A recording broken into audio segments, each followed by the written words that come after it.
Broadcasting live. It's America's longest running talk show on computers. It's Computer America, bringing you the biggest names in technology with guest interviews, new products, and your emails. Listen live at computeramerica.com on any device around the world. Email the show at live@computeramerica.com or find us on social media. Be sure to check out our website for contests, giveaways, show notes, live video stream, podcasts, and more. You're listening to Computer America.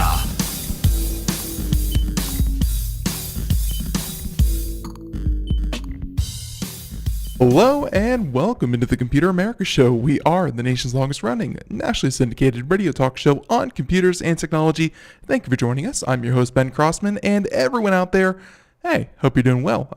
Happy Monday to everyone. Hopefully everyone out there had a good Easter and you are ready for some Computer America.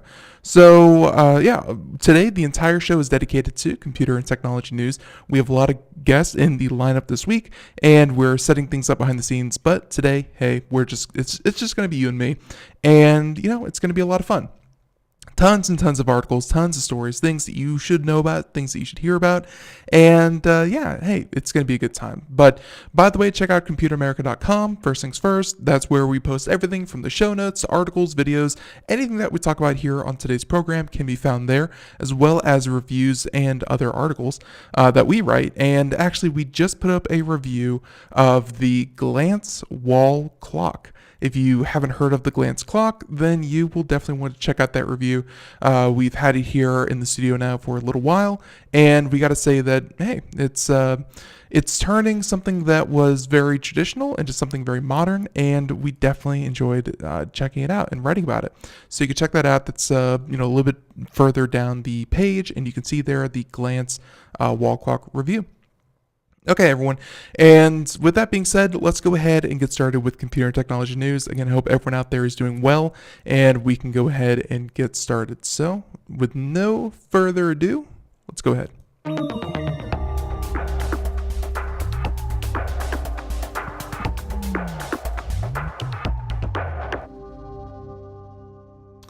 All right, everyone. So our first story today, we have a number of them ranging from a lot of different sources. Let's go ahead and do this one. So this is just a good reminder. It's going to be quick, easy, quick, easy story. But this is actually from the friends over at BBC, and so obviously this is overseas, but this applies to everyone out there.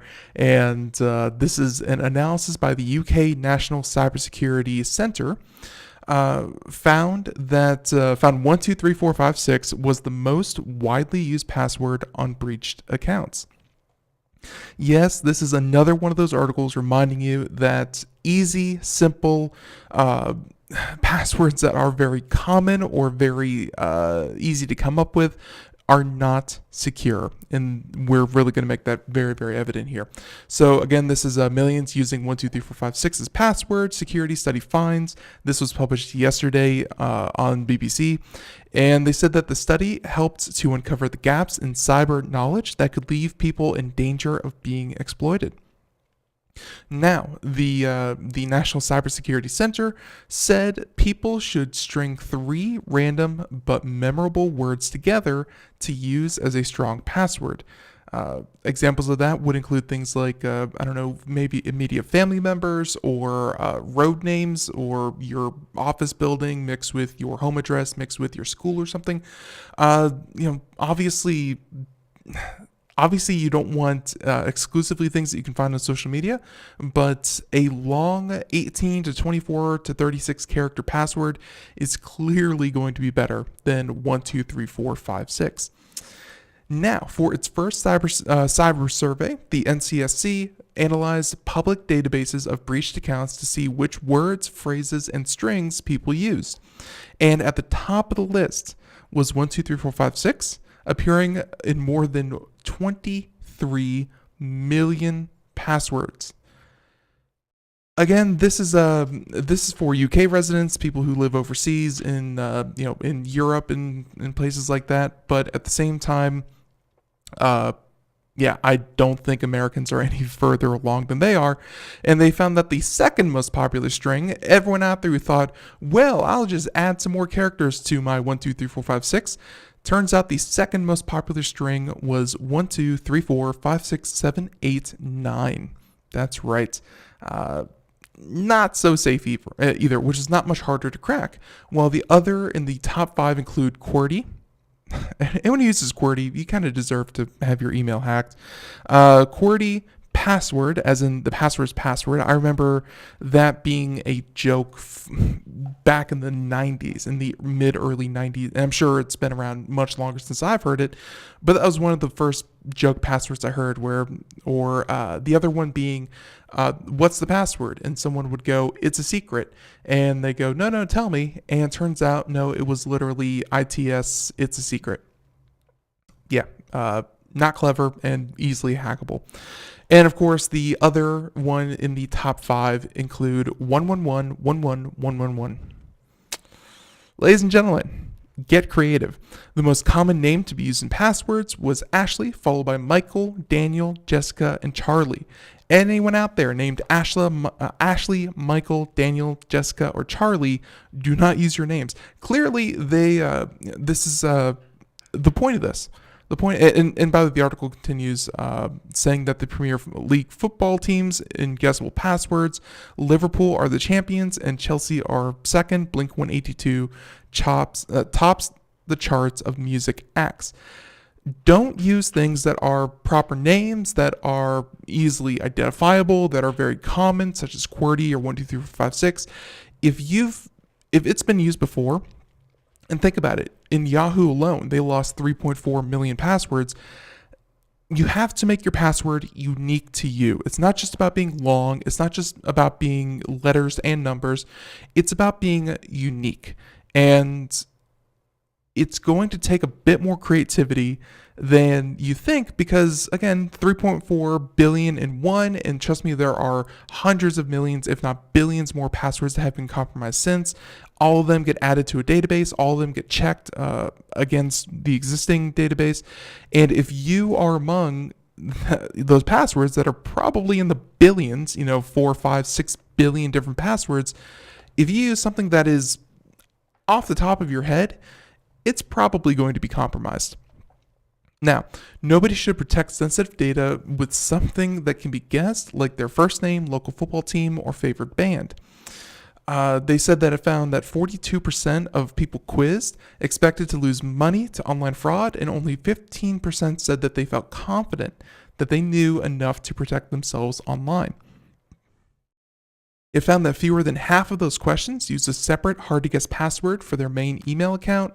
And of course, security expert Troy Hunt, who maintains a database of hacked account data, said picking a good password was the single best control people had over their online security. Now, of course, the survey was published ahead of the UK Cyber Conference that will be held in Glasgow from 24th to 25th of April. But there you go. There's that article. And again, just to be clear, long, complicated passwords, string letters together or string names together, or different words that you can easily memorize together. And hey, just be safe out there. Clearly, this is not going to be the one solution, but it's going to be a solution to some of the most common problems. So there's that one. Do not use 1, 2, 3, 4, 5, 6 as your password. All right. Start off light. Let's get an update to an article that just flabbergasted me last week. Definitely check that out. I think it was last Tuesday if anyone would like to check that out. But it had me just scratching my head in the worst way. So let's get an update. NBC News. They have an update saying that Bitcoin trader facing death penalty after Thai Navy boards cabin of fugitive seasteaders. And yes, this was the article concerning the seasteaders, those who, I guess they felt that they were far enough off the main island, or at least the mainland of Thailand, but then at the same time, they were still within the economic borders of Thailand, because they were only a couple of miles out, and the economic borders of Thailand extended beyond where this rig that they had set up was. Even though they claimed sovereignty, even though they claimed that they were not beholden to any government, turns out they were completely beholden to the Thai government. And yeah, let's go ahead and see what the update is. Because again, this is just so weird that someone would...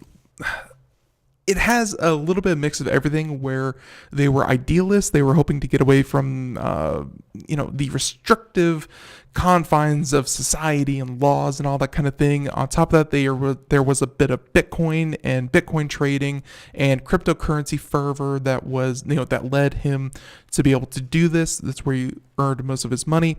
And now they're on the lam. But of course, no one really wants to take in these folks. And of course, if they go to Thailand, which is where they were closest to and who's looking for them, for infringing on Thailand's sovereignty, they face the death penalty. And I don't think they want to be obviously they don't want to die. Now let's go ahead, update NBC News. Quote here, I was free for a moment, probably the freest person in the world. Chad, all right, we're going to try this. Elwar Otsky,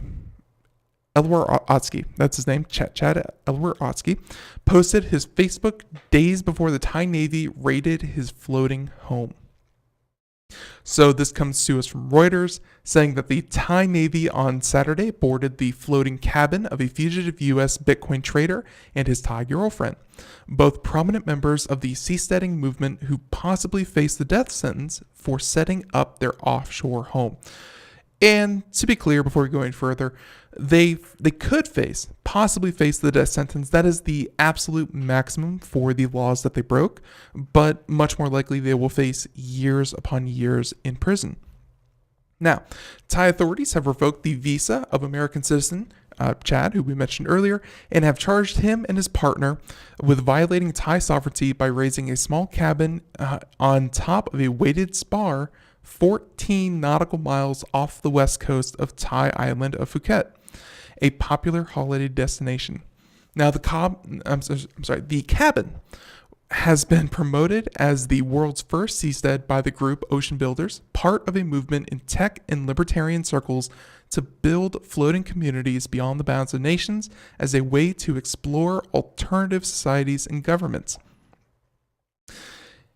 Yeah, and again, this is why it's so interesting to me, is because there's like a tech company, like a tech startup too, where the seasteading Ocean Builders, the company who built this, essentially they said, we never asked permission from the Thai government to do this because we wanted to build a proof of concept, propose it to investors, show investors that it was possible, and then go, cart before the horse here, and then go to the Thai government and say, hey, check it out. You could earn a lot of money if you let us set up these floating cabins outside your waters. Of course, there are issues such as shipping lanes and, of course, the entire idea of sovereignty that wasn't discussed, and the Thai government took none of this too kindly. Now, So Chad and his girlfriend, whose Facebook pages describe her as a Bitcoin expert, trader, chef, seastead pioneer, apparently fled after a surveillance plane flew over the cabin the previous day. So all it took was one plane flight over, and they were just booking it. Now, the Royal Thai Navy Task Force is planned on Saturday to seize the structure and tow it back to shore for use as evidence. Good stuff. But by the afternoon, it was still studying how to move it without destroying it. In a video posted last month detailing the raising of the floating home, they said that 20 more similar homes would be for sale to form a community between one another. They said that, the spar was in international waters and beyond Thailand's jurisdiction. Thai authorities say that the structure is in its 200-mile exclusive economic zone and therefore a violation of its sovereignty. Yeah, and so far I haven't heard anyone really jump up and say, no, Thailand, you're on the wrong here. Thailand seems to have every right to try to bring these fugitives into custody. But overall, this is a very strange subject. And of course, the immediate reaction is, why didn't they go to true international waters instead of trying to be, 14 miles, nautical miles off of the coast? And the answer is, regardless of what you try to seastead or what you try to do out in the middle of the ocean, you're still human. You're still going to need supplies. You're still going to need food, water, filters, things like that. Regardless of how much solar power you use and how much satellite internet that you get, you are still going to need supply shipments from somewhere. So obviously, being hundreds of miles off of the coast, not that feasible, or at least economically feasible. And I guess what they actually did wasn't feasible either, because they were within Thailand's sovereignty. Now, it says that the action reveals the intention of disobeying the laws of Thailand as a literal state, and could lead to a creation of a new state within Thailand's territorial waters, undermining Thailand's national security as well as economic and social interests of maritime nations. Essentially what they're saying there is that we don't feel like having a nation spring up within our territory, so we are going to arrest them for violating our national security, and that charge is the one that ends up with life in prison or death. The group said that the pair, both active Bitcoin investors, did not build, invest, or design the floating home themselves, but were volunteers excited about the prospect of living free. They were documenting their lives as pioneer seasteaders off the coast of Phuket. Yes, that's another part of it. They never paid to be out there. Rather, they were volunteers for this company who built the apparatus in which they were living in. Now, other groups such as Seasteading Institute, which was originally backed by PayPal co-founder Peter Thiel, have sought to build floating cities with the cooperation of host nations. And that's a big part of it. Talking with countries that you will be, putting these facilities in their waters, as opposed to just saying, oh, it'll work out in the end. Because turns out, might not be the case. So, again, I found that such a weird article, and I love that they updated it, so I will be sure to bring all of you an update to that as we find it. But, yeah, I still flabbergasted. Okay, now, lots of different articles here, and a lot of ways that we could take this. Let's go ahead, skip on over to story number 3, and let's talk about the walkout that just happened a couple of hours ago. And this, actually about an hour ago, Google Walkout leaders accuse company of retaliation culture. And this is something that we've heard of before, where any whistleblowers or anyone out there who was, looking to raise issue with the corporate culture in Google was then either pushed out or demoted or passed over for promotion.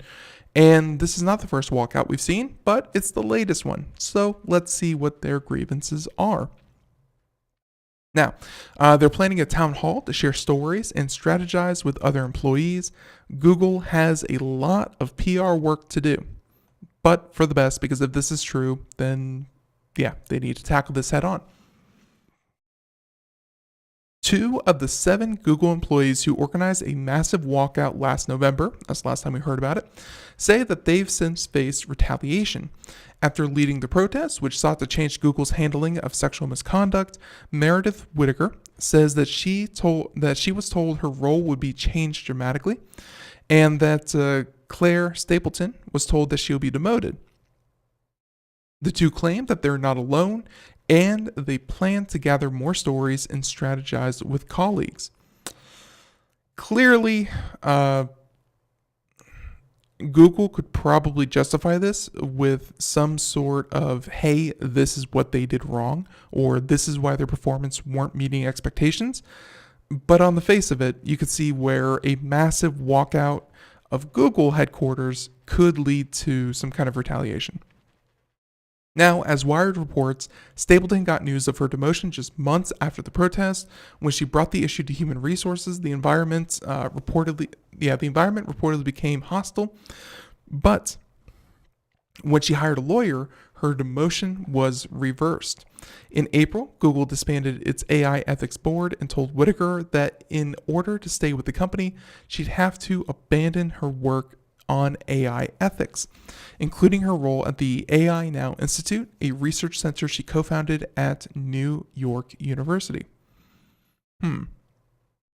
Very interesting that she hired a lawyer and her demotion was since reversed, but the other one's a bit stranger. So, in a letter shared on Wire, the two activists say that the company has a habit of punishing and sidelining workers. Google has a culture of retaliation, which too often works to silence women, people of color, and gender minorities. To address the issue, Whitaker and Stapleton are organizing a retaliation town hall, which they will live stream to other employees on Friday, April 26th. So there you go. Google employees continue to be vocal about their concerns, and if they prove to be, completely founded in reality, then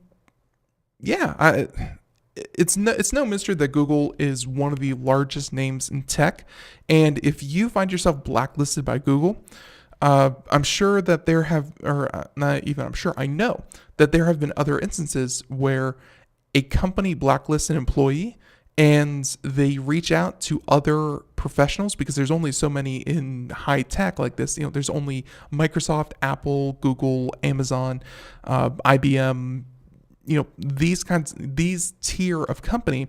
And when you get up to a certain point, if you get on the wrong list, if you become blacklisted or what have you, suddenly you can't find work. You can't get work in your field in really the only thing that you are highly specialized and trained to do.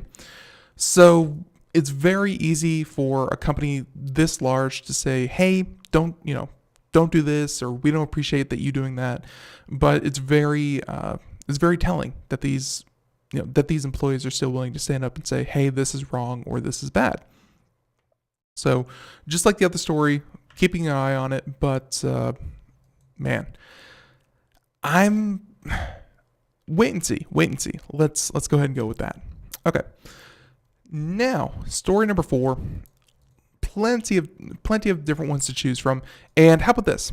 How about to commemorate a birthday? And let's see, do we have I do not. So, to commemorate a birthday here on the show, guess what turns 30?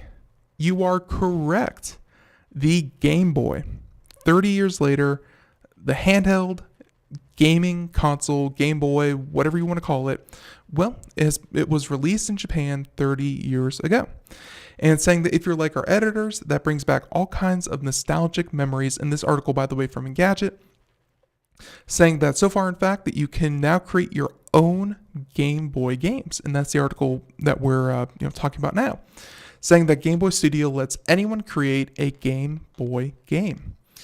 Saying that last week, developer Chris Maltby released the code for Game Boy Studio, a free tool for building real Game Boy ROMs.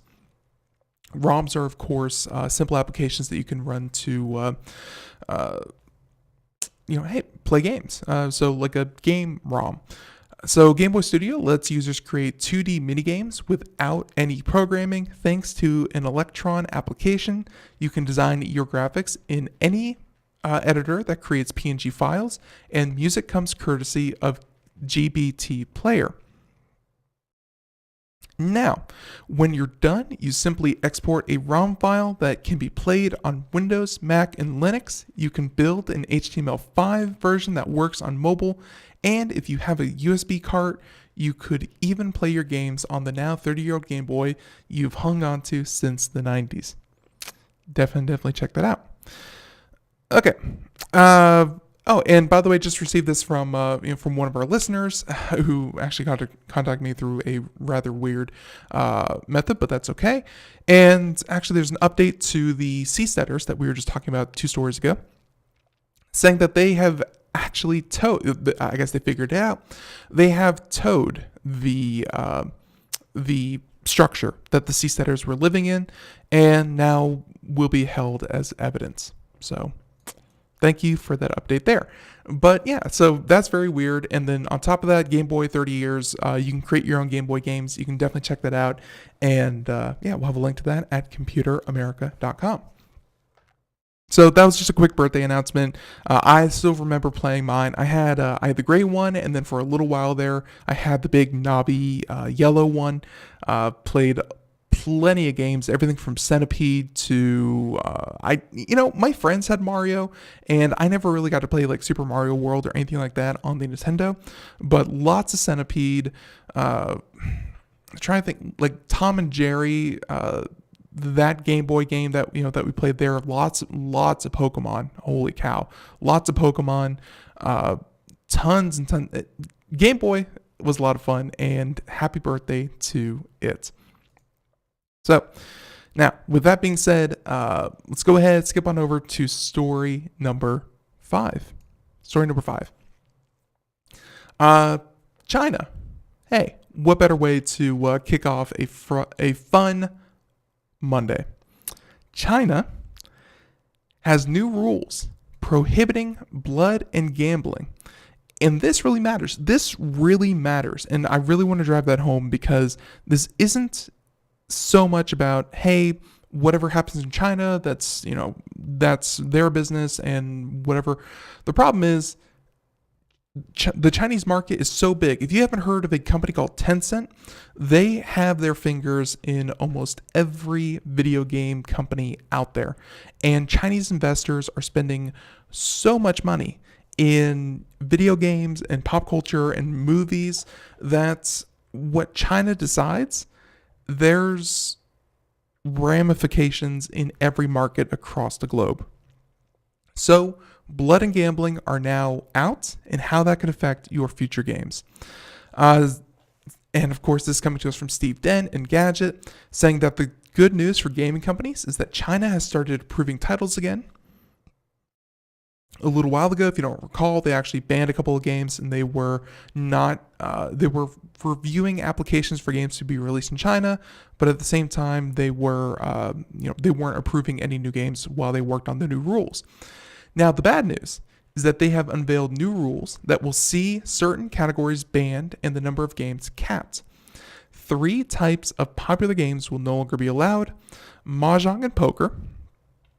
And by the way, they have the rules actually listed here, but unfortunately, they're in Chinese, and I don't trust Google Translate enough to reliably read that.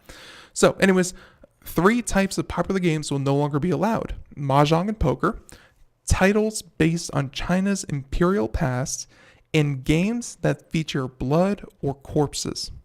The reason?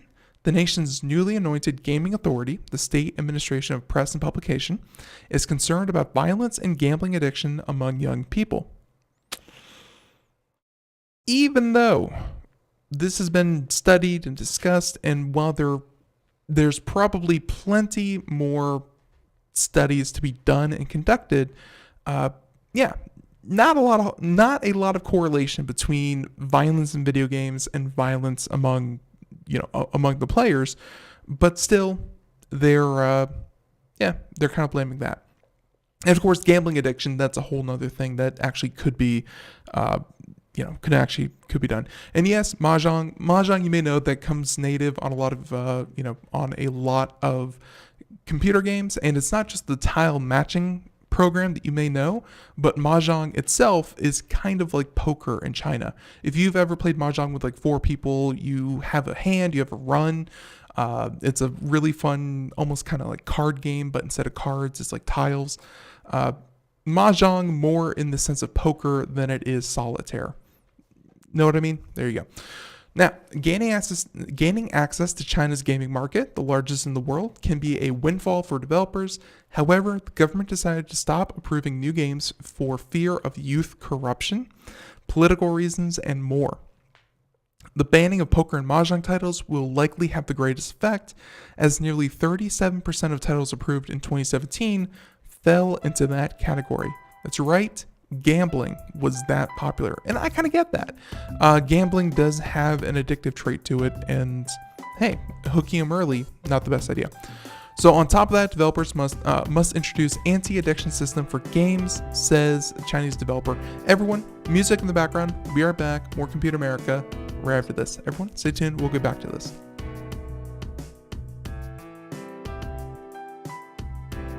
Greece is cheap. But the airfare costs a fortune. Paris? Not much closer, and again, airfare... What about Puerto Vallarta? Let's face it, flying anywhere is just too expensive. Wait, what's this?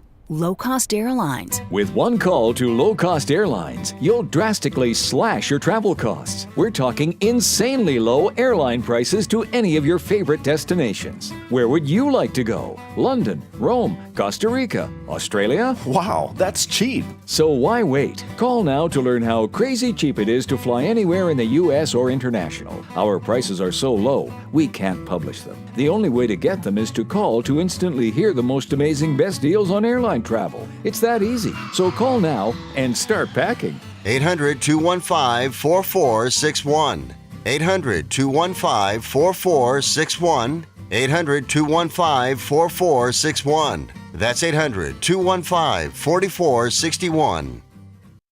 We are all Brother Wolf. 10 years ago, a group of locals banded together to create positive change. We took animals into our homes, held adoption events at local retailers, and talked to the community about our mission to help build a no-kill Asheville. A decade later, we have achieved so many victories for animals in need. There's been so much progress, yet there's still so much to do.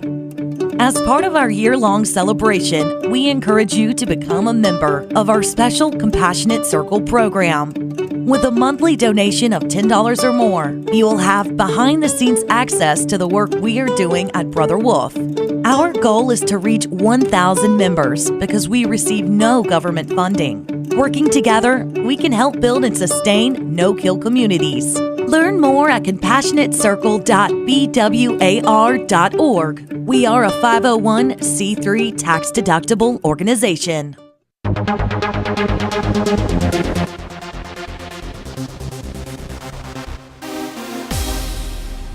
And welcome back to the Computer America Show, 32 minutes past the hour as we continue on here. And everyone, again, happy Monday. Hopefully you had a great Easter. And if you missed any part of today's program, please check out wherever podcasts are heard and you can listen to the Computer America Show.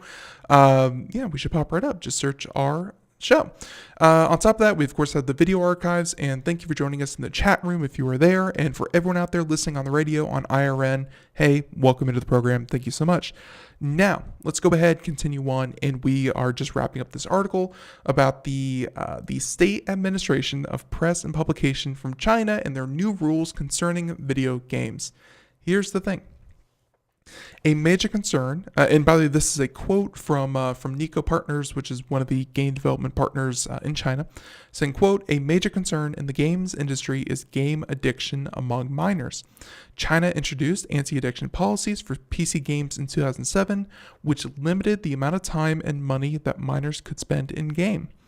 This policy is now being expanded to mobile games, with all publishers beginning to introduce anti-addiction system across all of their games." Now, some of the things, blood in games was already banned, but developers were able to get around that by changing the blood color to say, well, green. Now, however, all colors of blood are forbidden. And meanwhile, the games that fall into the and of course, those who fall into the harem scheme or the royal palace categories are also banned.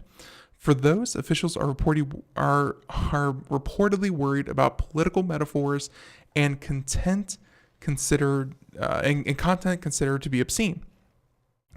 To help enforce the new rules, the government formed the Online Game Ethics Committee last year to check that titles were healthy and beneficial and address social concerns. Late last year, the government approved a small batch of games, but rejected many and required changes in others, with few getting the all clear without conditions. Here's the thing. Here's the big part of it, of course. You may know some of these games. So large developers like Tencent and NetEase, which operate games like PUBG, Monster Hunter World, World of Warcraft, and Overwatch locally, will have no problem meeting these new rules, a local developer told TechCrunch. However, small developers will likely have a more difficult time with the rules. And when we say that, this rule could affect markets elsewhere. Any foreign developer who of course would want to get into the profitable market might have to roll back any violent or addictive content, for instance. The good news is that at least developers know what they're dealing with, as China approval process was highly opaque before. The regulator said that it will now work through a backlog and expects to approve fewer than 5,000 games. This is a culture war, and you can bet that large companies, think your EAs, your AAA titles, your Blizzards, your Activisions, your Tencents, your Riot Games, if you feel that you need to survive by getting into the Chinese market, which if you are a large developer, you definitely have to, then you are going to make a game that at its core, you're going to develop one game. You won't develop two separate games. And of course, there's going to be some differences between, let's say, the American release of World of Warcraft versus the Chinese release of World of Warcraft. And you may tweak things here or there, but overall, you're not going to develop two different games for two different areas. It's going to be the same game. And you have to develop it in the to the most restrictive sense. So because these rules in ethics and morality, and that the Chinese government has to give the all clear on these video games, you develop with those rules in mind, knowing that everyone else will go along with it. Essentially, the Chinese government has the ability to dictate what is appropriate for all gaming communities. And that'd be kind of, and you can make an argument that that'd be okay. That's whatever. It doesn't really matter. But, when it comes to gambling, I kind of get it. Kids play video games and gambling is a thing. Addictiveness, I get that too. But then you come into things like political allegory, where telling stories or maybe subverting a government through a video game is suddenly not acceptable. And hey, freedom of speech. That's kind of one of our tenets here in America, not so much in China. And then clearly saying that video games have to be for the public good, that they have to push for public justice in some way in which the government agrees. Know what I mean? And of course, last year, the Online Game Ethics Committee in China said that they had to check titles were, quote, healthy and beneficial and address social concerns. If, let's say, gay rights is not a social concern for the Chinese government, and on top of that, they, let's say there's a video game sub-storyline that has a gay relationship within it, maybe that whole subplot or even main plot would get blacked out or just deleted entirely thanks to, hey, China. China says that that's not really a social concern. So you can see where what happens in China suddenly affects everywhere else, and not the biggest fan of that. So have to really wait and see, but I hope that there really is some pushback from other developers in realizing that, hey, China is not the end-all and be-all of the gaming market. You don't have to capture them to get a successful game out there. But like I said, not much choice for much larger companies. Now, there you go. So that's story number 5. Story number 6. Let's go ahead and move on over. Story number 6. Let's talk real quick about... Okay, speaking of China, and this one just real quick. This not going into too much detail, but you should all know about it. Samsung has postponed the Galaxy Fold launch event in China. If you haven't heard about the Galaxy Fold, where have you been? This is the phone that essentially folds out like a book. And there have been some reviews online and some instances where some early reviews, the screen will flicker or crash on one half of it. So essentially it's two screens right next to each other, and they're connected with a thin bendable LED screen that connects the two. But there's still two separate screens, and one screen will desync from the other screen, meaning that it's almost an unusable product. Not something you want for the initial release, and it looks like they have postponed. So this particular article from Engadget, they said that they don't have a reason provided, but they did say that as for Shanghai, the National Business Daily reported that the Samsung China put the blame on the venue. No new dates have been set for either press event. It's also unclear whether the Taipei event on April 25th has been affected by the time of this writing. So while no launch date has been announced for the Greater China regions prior to their latest event arrangements, it's still likely that the local folks will have to wait a little longer before they get their foldable phone screen. So there you go. Just a quick update. Obviously it was originally scheduled for April 23rd, so tomorrow or later today if you're in China. And no, the whole launch event is actually being pushed back.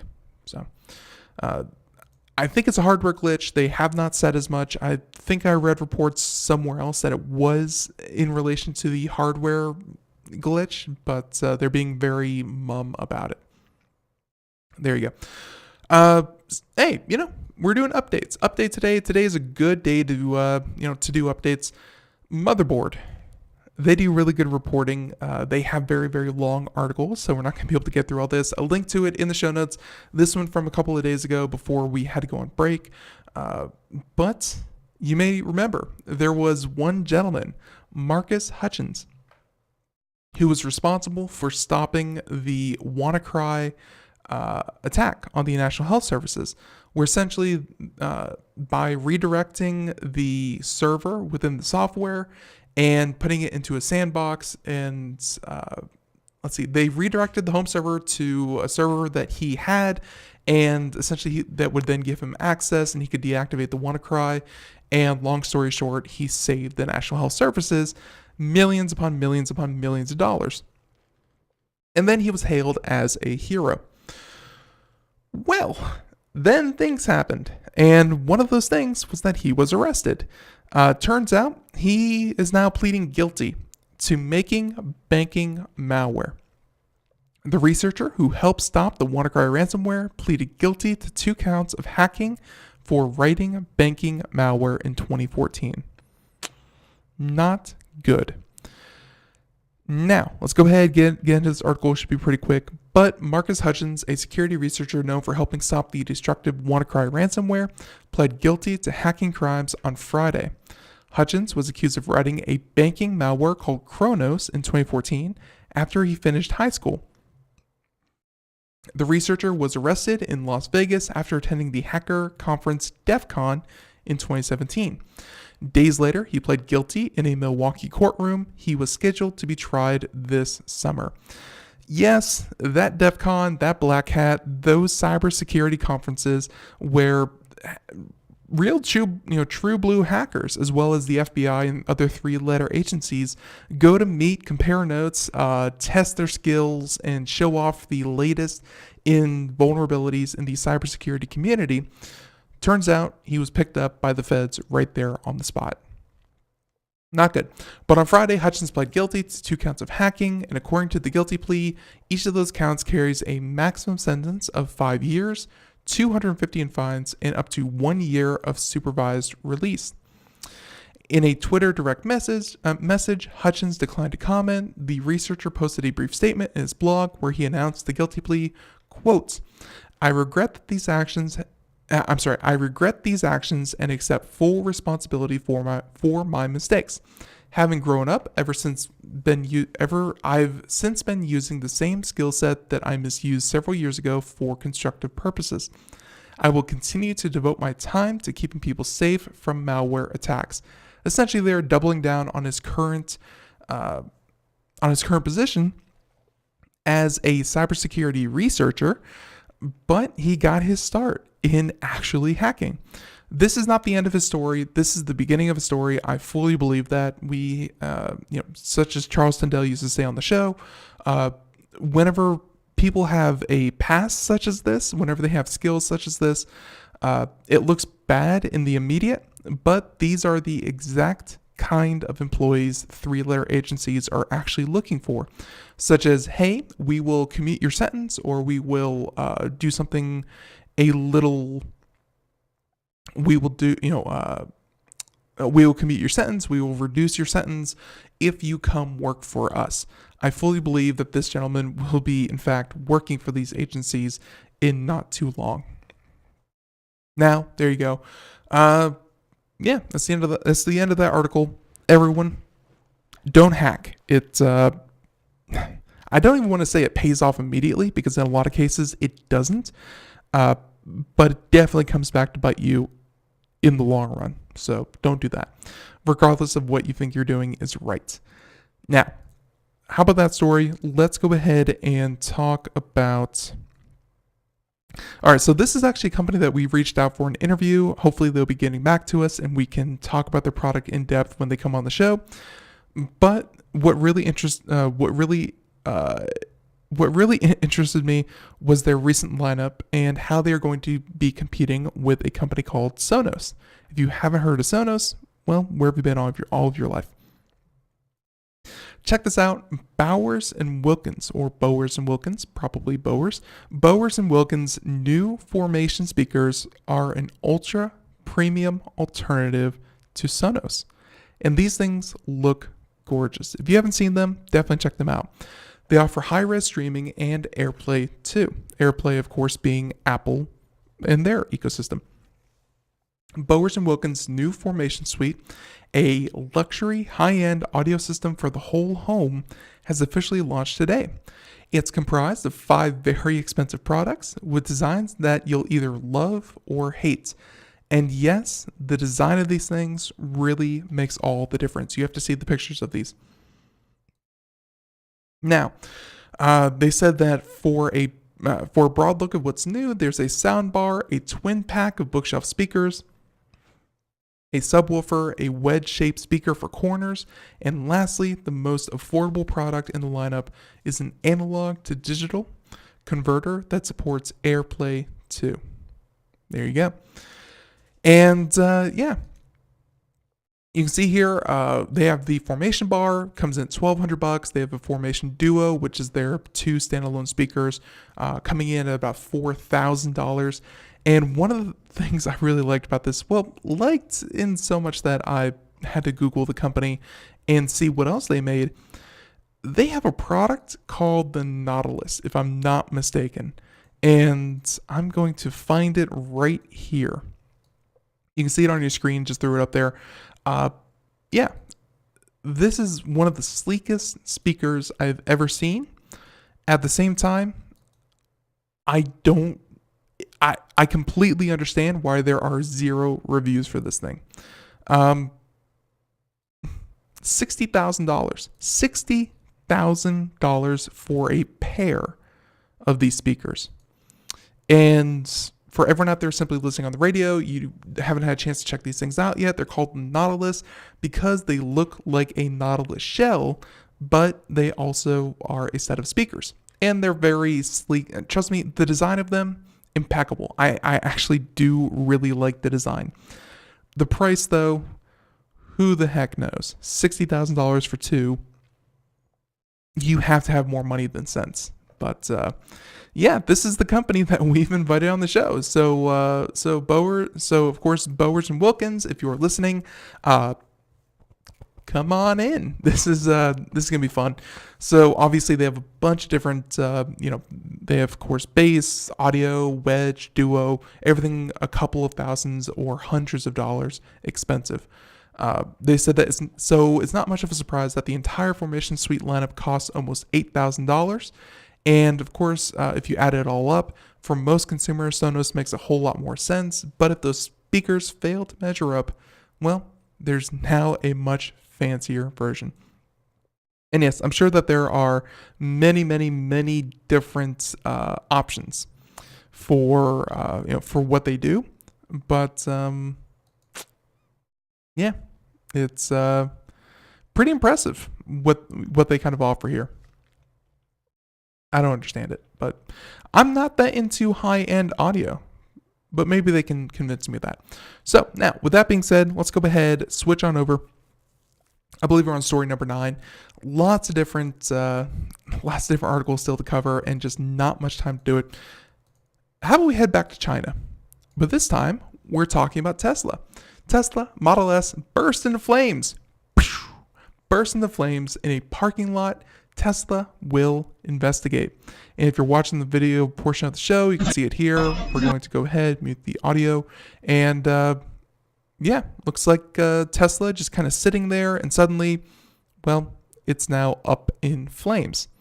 Tesla is sending an investigation team to Shanghai parking garage to see if it can determine what caused a Model S electric vehicle to explode into flames over the weekend.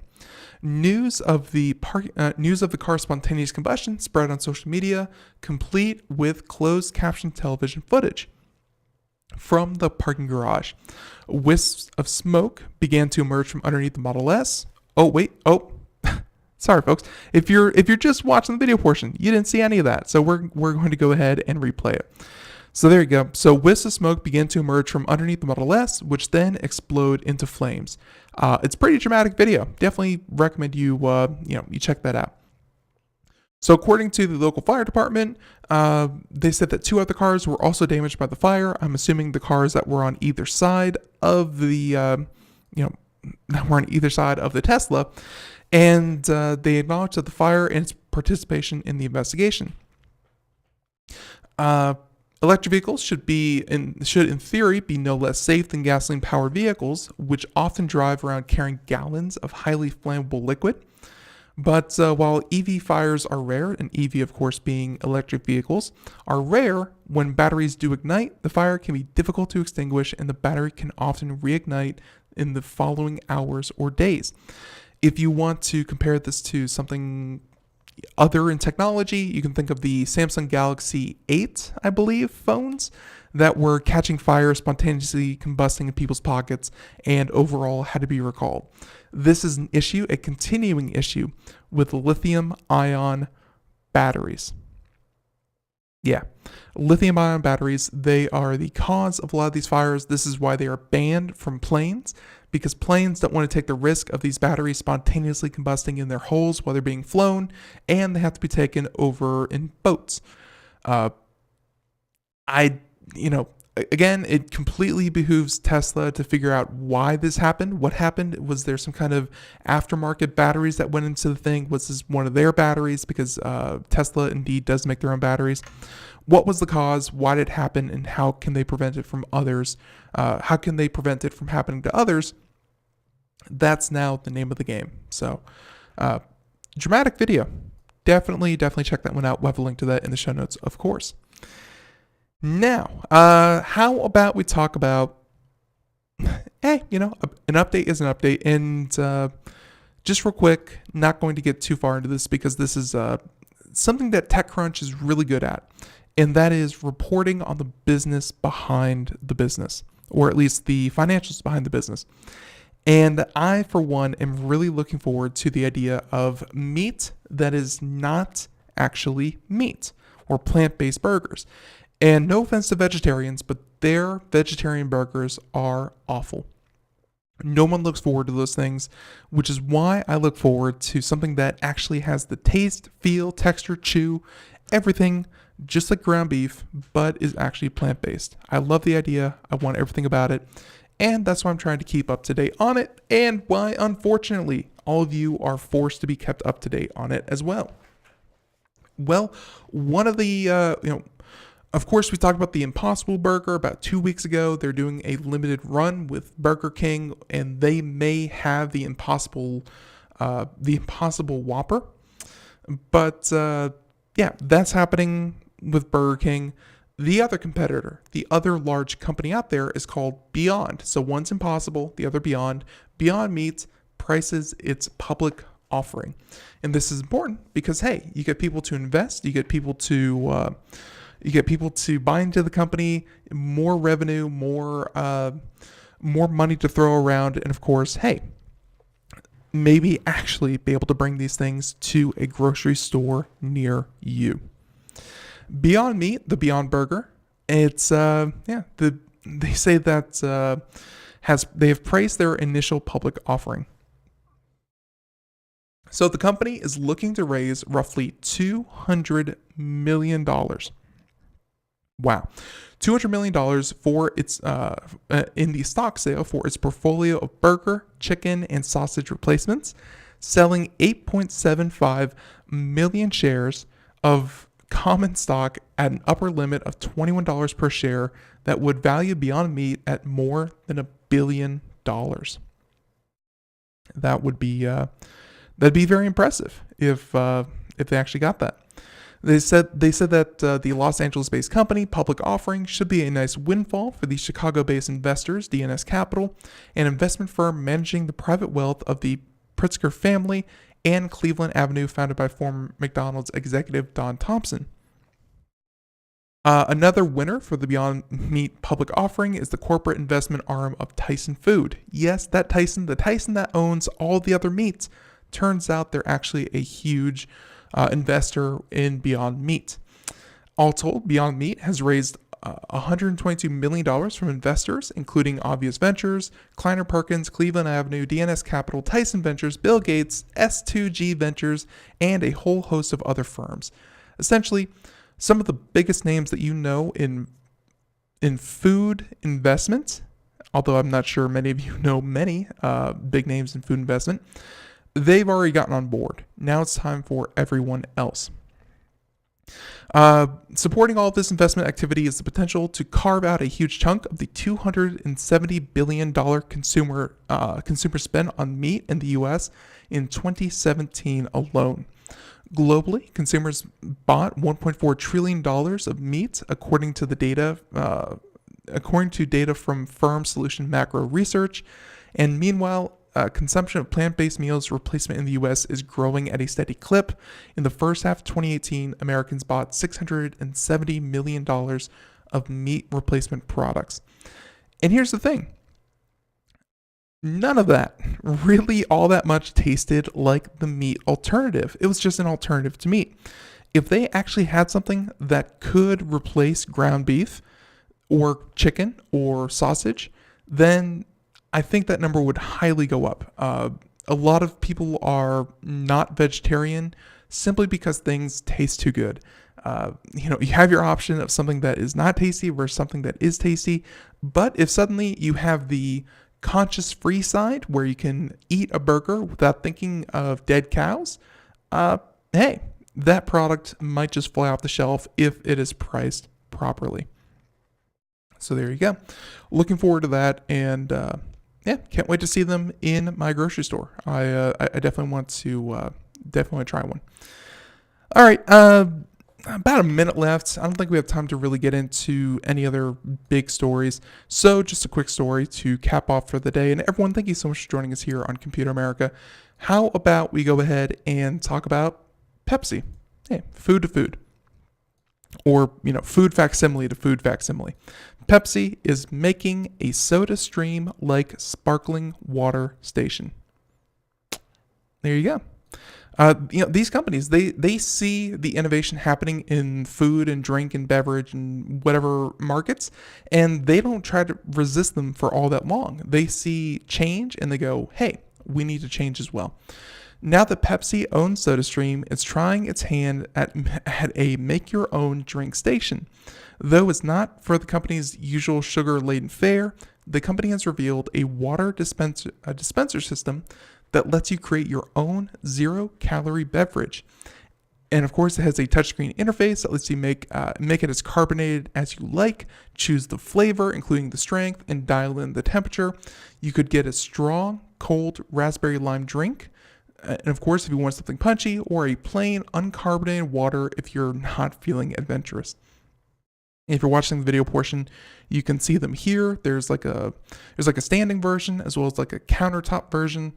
As we write this, Pepsi hasn't said when you can expect to see the stations or whether or not it'd be available at home. There are both freestanding and countertop variants, and whatever arrives, it reflects a partial shift in the strategy from Pepsi. It's shying away from disposable bottles and cans in favor of a more eco-friendly approach to quenching your thirst. Eco-friendly is the name of the game. Everyone, a lot of great guests coming up. You definitely want to pay attention to Computer America here in the coming week. Thank you so much for tuning in. And everyone, music means that we are done here. Be sure to catch us 4 p.m. to 5 p.m. Monday through Friday Eastern. And if you miss any shows, check out the podcast, check out computeramerica.com. Again, we have a review of the Glance wall clock up on our website, halfway down, or check social media. We posted everything there as well. And until next time, have a great day. Thank you so much for tuning in. And we'll catch you then. Bye-bye, everyone.